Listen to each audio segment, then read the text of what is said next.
All right, BradCooney.com. I'd like to welcome in from The Voice Season 12, Mr. Hunter Plake. Hunter, what's up, man? What's going on? Thanks for joining us. Dude, what's up, man? I'm so glad that I'm joining you guys. Man, I'm just having an awesome day. I'm actually up in Tulsa with my wife right now. Okay, right on, man. Seeing our family. Yeah. Well, we're definitely glad to have you on board.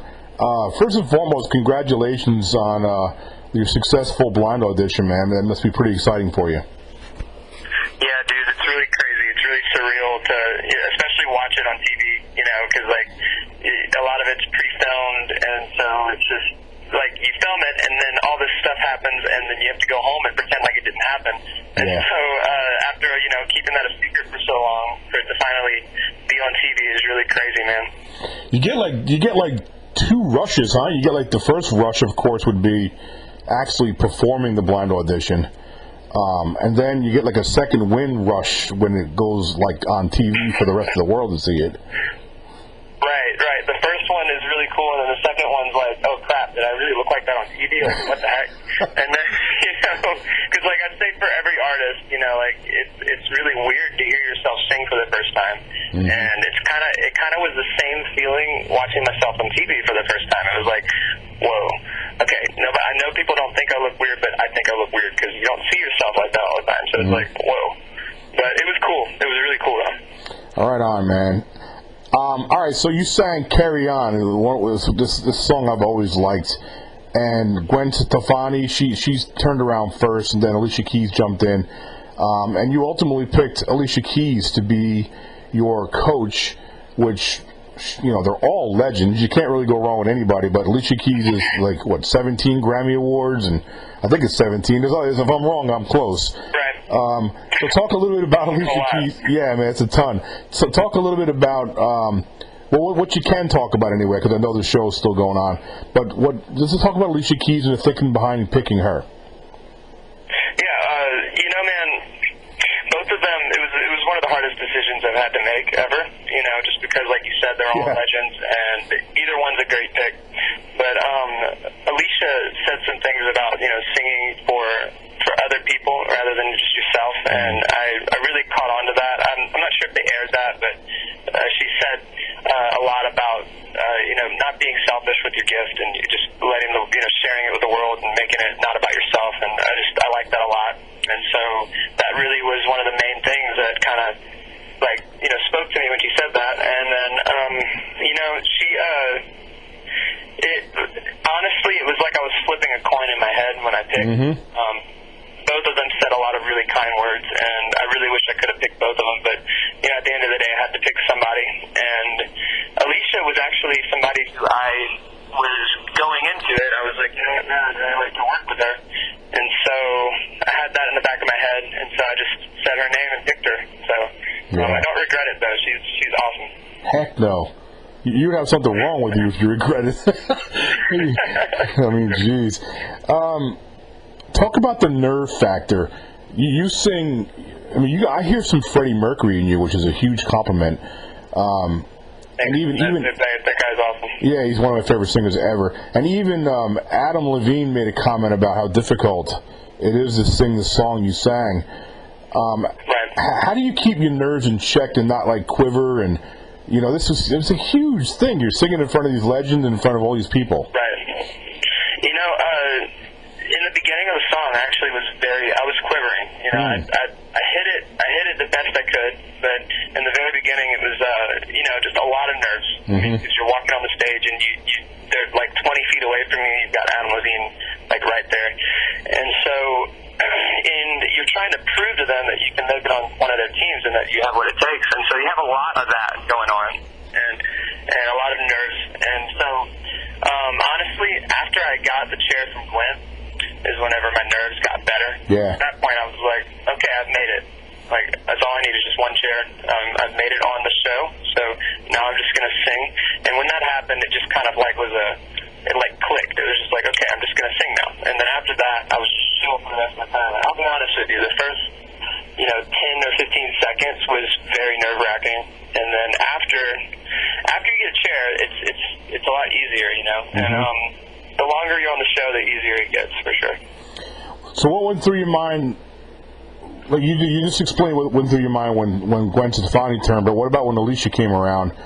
That was surprising, because it was at the end, and when Gwen turned around, actually, I didn't see her turning around until because I was looking at the crowd, and then I looked up and she was already turned, and I was like, whoa, okay.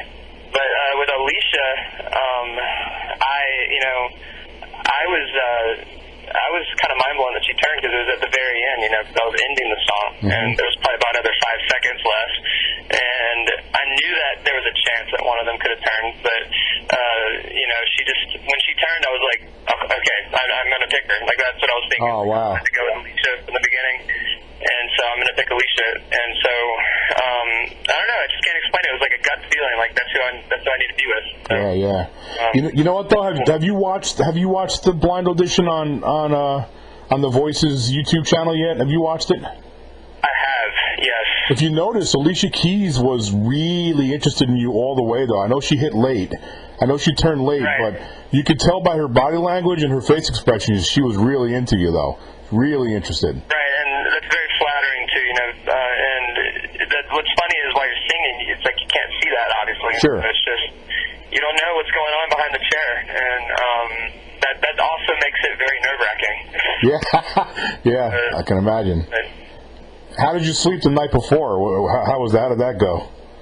Dude, I did not sleep the night before. Oh. So, I slept for, probably 3 hours, and I took a nap right before going up.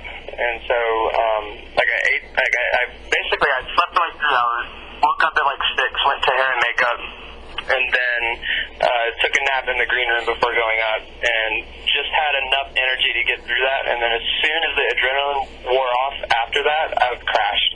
I was just done. And but it was a crazy day. It was nuts. So tell the listeners how it was you actually ended up on The Voice. Was it something that you've always wanted to do, or The Voice finds you? Because sometimes The Voice actually finds people, on YouTube. They find their personal channels and reach out. How did it happen for you? So for me and my brother, his name's Dakota, we're in a band, a two-man band together. We haven't released anything yet, but we've been recording and writing for the last 2 or 3 years. And last year, at around this time, we were planning on releasing an EP.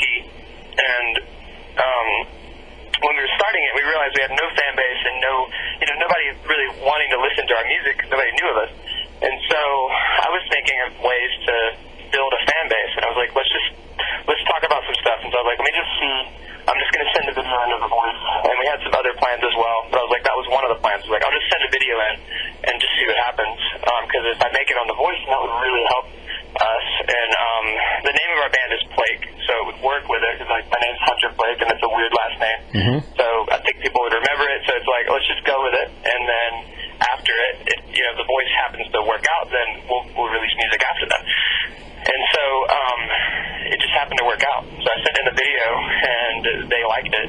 That's awesome. And I just went through a ton of rounds, and here I am now. And so it's been a blur the last year, because I sent in the video. Let me see, we're in March right now. I sent it in April of last year. So wow. It's 11 months journey. And so, but it's been a great one, and I'm really excited about obviously right now, but also after being able to release music and actually having a fan base. It's an awesome thing, a great thing to start off with. And my dad was actually in a Christian band called Brother back in the 80s and 90s, and I know his story of building his fan base, because he eventually got signed on a label and was able to tour and stuff, but the journey to be able to get there took him a long time. And the cool thing about The Voice is that it gives you the ability to skip a few of those steps in the beginning of your career.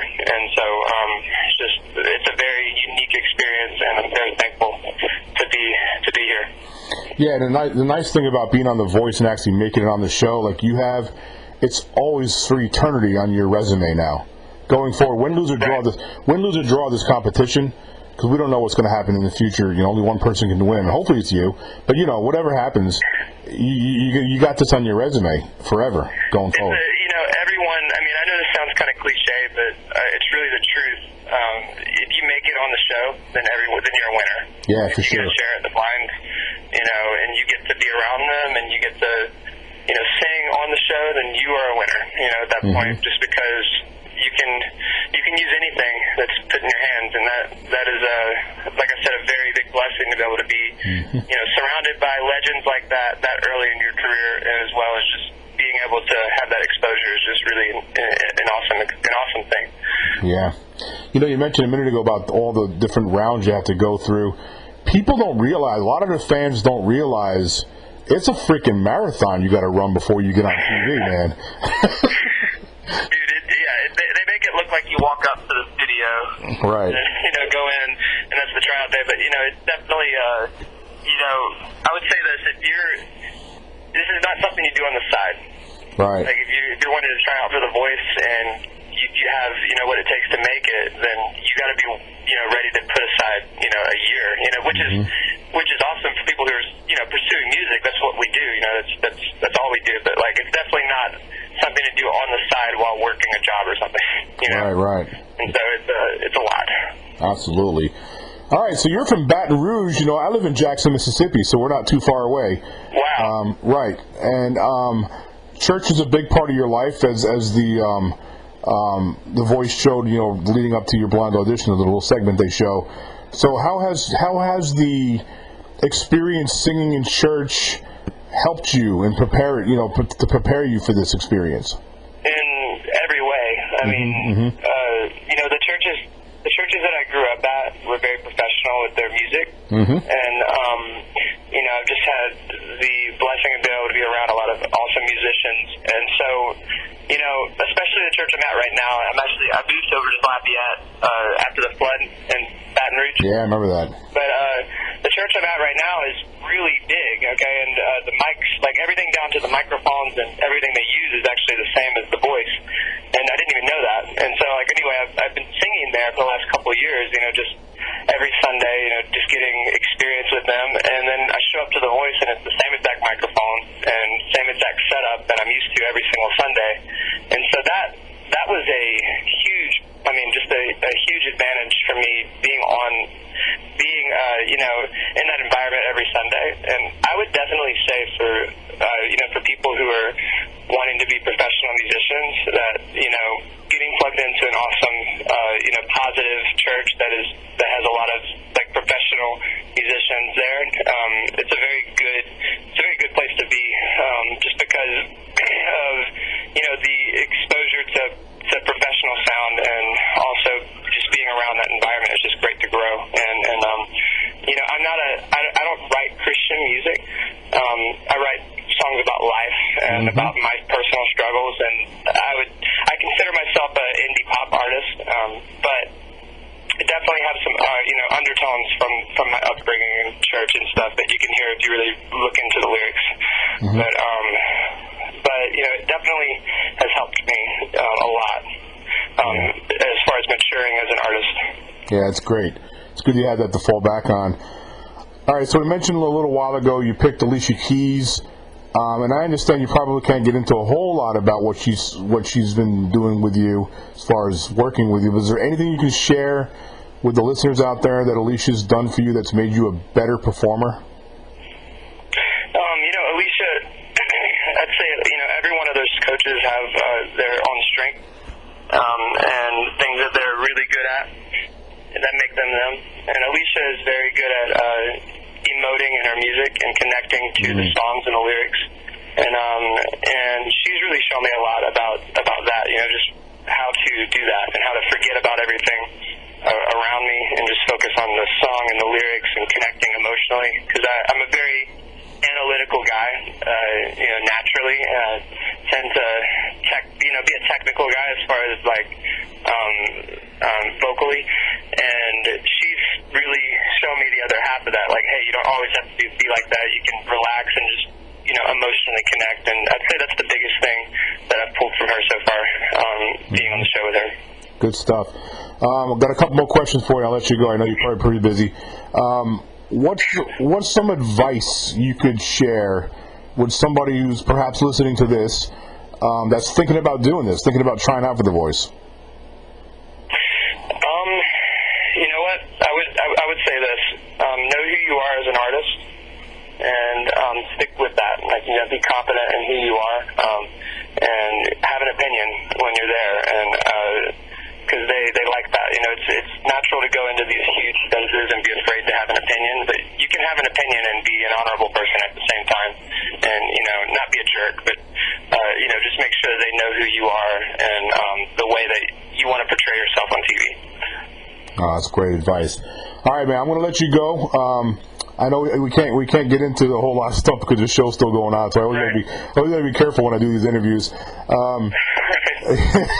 We want to keep the element of surprise going here, so I'm going to let you go. But before I let you go, I want to give you an opportunity to tell the listeners where they can follow you on your social sites, websites, things like that. Absolutely. So yeah, you can follow me at Hunter Plake, just all lower caps, just one word. Hunter Plake on Twitter and Instagram and Facebook, and that's where you can find me. I'm mostly on Twitter and Instagram, though. That's what's up, man. Well, we really appreciate you coming on board the podcast here at BradCooney.com, and I look forward to getting you back on for a follow-up, if that's good. Absolutely, man. I would love that. You're an awesome guy. I'd love to talk some more. Huh.